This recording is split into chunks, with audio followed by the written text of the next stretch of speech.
Halo semua, welcome back to Labs Podcast OSIS Darbitara SMP Labsku Jakarta yang kelima. Gimana nih kabar kalian? Semoga sehat-sehat aja ya, dan juga semoga happy selalu. Kayaknya ini kita baru muncul nggak sih di sini ya? Iya, baru pada ngeliat muka kita kan? Gimana kita kenalan dulu ya? Oke. Halo semuanya, kenalin aku Zahra. Dan aku Nala yang bakal nemenin kalian bincang-bincang seru di Labs Podcast kali ini. Iya bener banget. Udah Labs Podcast itu udah kelima ya? Iya, udah kelima, gak kerasa banget ya? Udah banyak. Nah, ada yang kepo gak nih sama narasumber kita kali ini? Waduh, aku sih kepo banget dan pasti sih kalian semua tuh udah lihat di judul ya. Iya. Tapi kita nih mau kenalan lebih dalam lagi sama narasumber kita kali ini. Siapa sih? Siapa ya? Udah langsung aja kali ya? Ya, langsung aja kali ya. Kepada Ini dia. Pak Adi, kami persilahkan. Halo semua. Halo. Halo. Gimana nih Pak kabarnya? Habis ngajar atau gimana nih Pak? Kabarnya alhamdulillah baik. Alhamdulillah. Sehat selalu ya, Pak? Sehat selalu. Hari ini belum dapat jadwal ngajar. Nanti setelah proses tapping ini baru ada jadwal ngajar. Oke, kita harus tetap semangat ya. Siap. Pasti udah pada kenal gak sama Pak Adi? Iya, mungkin nggak kenal Pak Adi. Iya, ada Pak Adi. Kita mau langsung tanya-tanya kali ya. Boleh. Oke. Langsung ke pertanyaan pertama ya. Kita itu dulu kali tanya-tanya hobi Pak Adi apa, Iya. profesi Pak Adi apa, kegiatan sehari-hari Pak Adi sekarang tuh lagi ngapain aja nih? Oke. Profesi ya karena Padi guru kalian ya. Jadi profesi atau pekerjaan utamanya sebagai guru, aktivitas sehari-harinya tentu mengajar, di weekend bersama keluarga. Lalu di sela-sela kegiatan atau rutinitas utama itu ya kalau ada kegiatan yang bisa mengembangkan hobi, Padi ikut kegiatan-kegiatan itu. Produktif banget ya Pak. Sebisa mungkin. Langsung Hobi? aja. Oke, langsung aja ya. Oke, mau tanya nih Pak, cita-cita Pak Adi itu emang dari awal jadi pengen guru atau ada yang lain? Oke, cita-cita ya. Sebenarnya waktu kecil cita-cita berubah-berubah ya. Iya. Sama mungkin semuanya juga itu pengen jadi polisi, dokter dan seterusnya. Tapi mulai menentukan satu cita-cita itu di waktu kuliah. Awalnya inginnya sebenarnya menjadi seorang peneliti, terutama di bidang bahasa ya. Cuman setelah lulus ada tawaran untuk ikut program pengabdian ke daerah pedalaman untuk mengajar. Dan ternyata seru juga menjadi guru. Jadi setelah 1 tahun ikut program itu kembali ke Jakarta, oke, jadi guru aja deh. Berarti emang interestnya tuh udah dari situ. Iya, sejak itu. Tiba-tiba ya, kira-kira enjoy kayaknya mau nerusin. Iya. Betul, bisa dibilang tiba-tiba setelah terjun ngajar enak dan seru ternyata. Enjoy ya. Keren. Oke, aku juga mau tanya nih, Pak Adi. Oh ya, Pak Adi ini udah jadi guru nih di SMP Lab School udah berapa lama nih? Di SMP Lab School dari 2015, jadi sekitar 7 tahun mengajar di 7 sini. tahun guys. Bisa betah ya, alhamdulillah ya. Betah karena seru kan di sini ya. Seru. Banyak banget acaranya di Iya, sini. acaranya banyak dan seru-seru ya. Aku mau tanya nih, udah 7 tahun Pak Adi jadi guru. Suka duka jadi guru nih, apa sih Pak Adi? Menurut Pak Adi apa yang bakal rasain? Suka duka menjadi guru ya, suka dulu. Sebetulnya karena Pak Adi berusaha untuk dekat dengan murid ya, maksudnya dengan anak didik.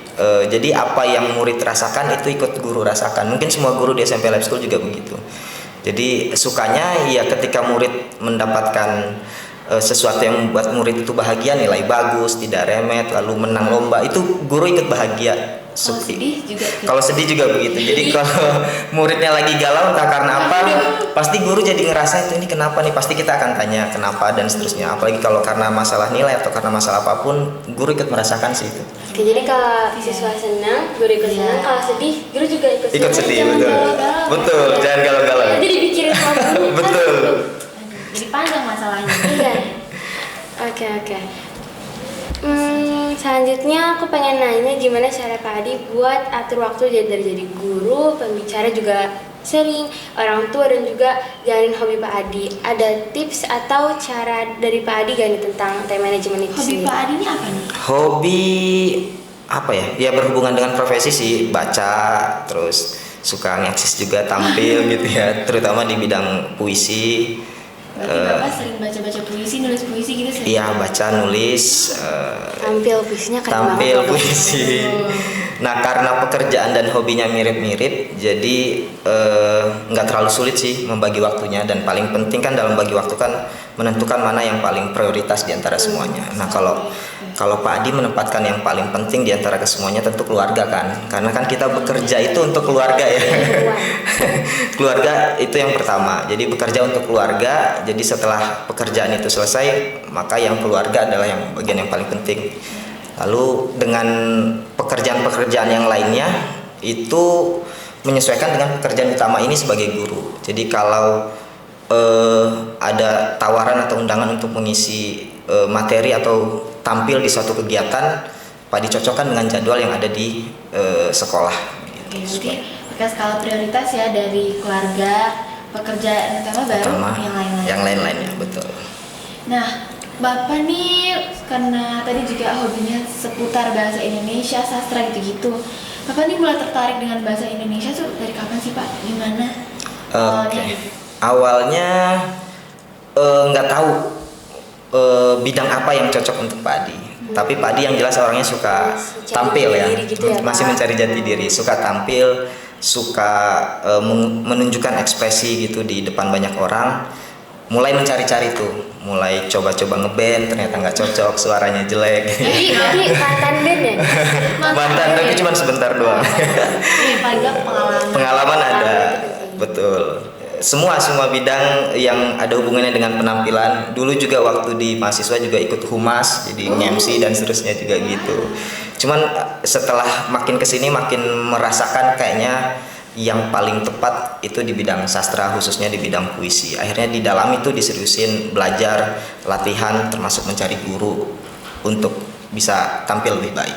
Karena enjoy, kita harus enjoy dulu ya. Betul, kita harus nyaman dan enjoy dengan apa yang kita lakukan. Berarti emang bener ya, if you never try, you'll never know. Aduh. Oke. Coba ya. Iya, coba. Oh iya Pak, aku sempat kepoin nih Pak. Waduh. Maaf ya guys, aku sempat kepoin dan ternyata tuh beberapa waktu yang lalu Pak Adi sempat mendapat kesempatan untuk membaca puisi di Perpustakaan Jakarta kan ya.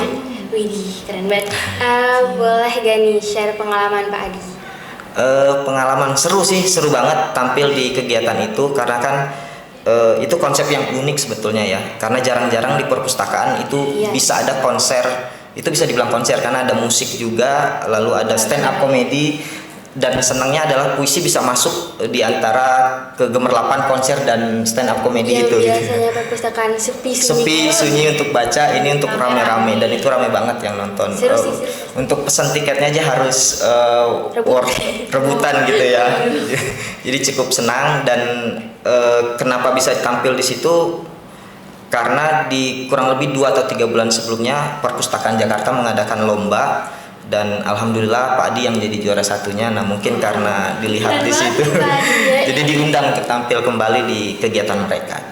Keren banget sih. Seru juga, pasti dapat teman baru ya Pak ya? Yap, betul. Dapat momen baru juga. Pengalaman teman baru. Tampil gitu kan. Nah karena tadi nih Pak Adi udah bilang Pak Adi sempat juara puisi juara pertama. Nah aku mau nanya nih, penghargaan apa aja sih sama kejuaraan apa aja yang udah kalian dapat? Kita kepo nih. Ayo bilang banget nih.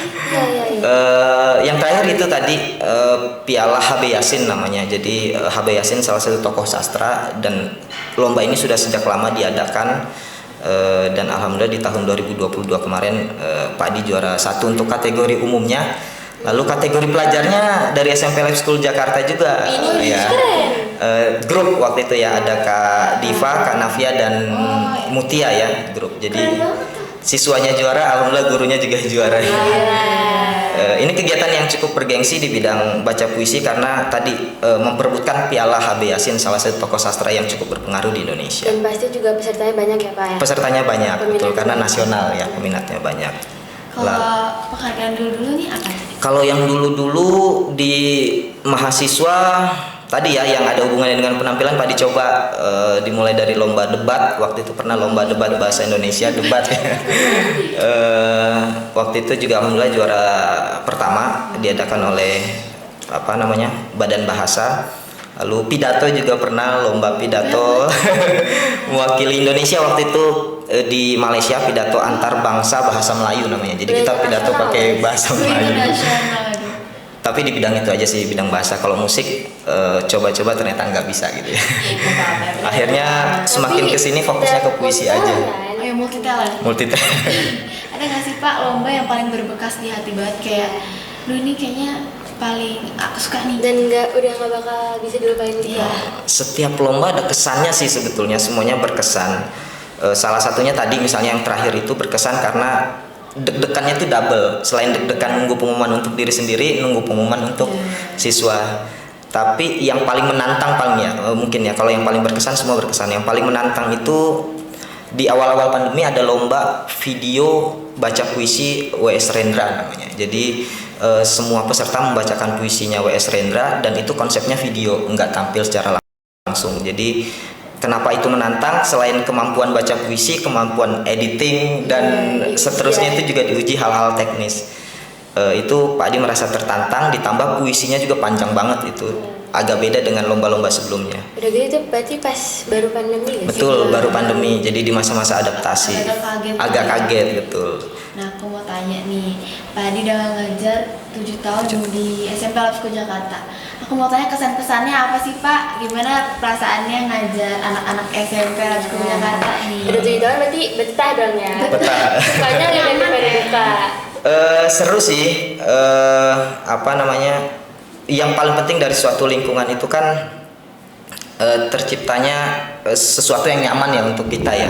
Dan menurut Pak Adi, SMP Lab School lingkungannya nyaman untuk produktif gitu ya. Jadi meskipun ada tugas utama mengajar di sini, tapi kita nggak terbatas untuk produktif melakukan hal-hal lain yang sesuai dengan hobi kita. Jadi itu yang membuat Pak Adi sampai 7 tahun ini masih cinta dan bertahan di SMP Lab School ya.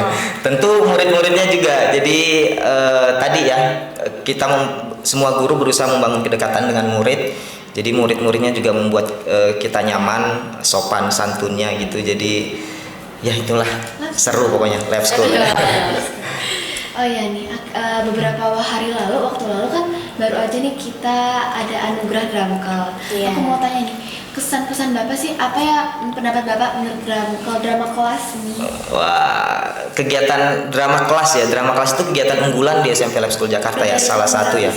Nah, dari tahun berapanya Pak Adi kurang tahu. Yang jelas katanya itu sudah lama. Jadi sejak Pak Adi masuk itu memang sudah ada kegiatan itu. Dan kegiatan ini kan tujuannya bukan membuat siswa-siswi menjadi seorang aktor saja atau menjadi seorang pemusik saja, bukan, tapi di balik itu sebenarnya ada misi untuk menerapkan nilai-nilai karakter, terutama misalnya kerjasama, kerja tim, betul ya.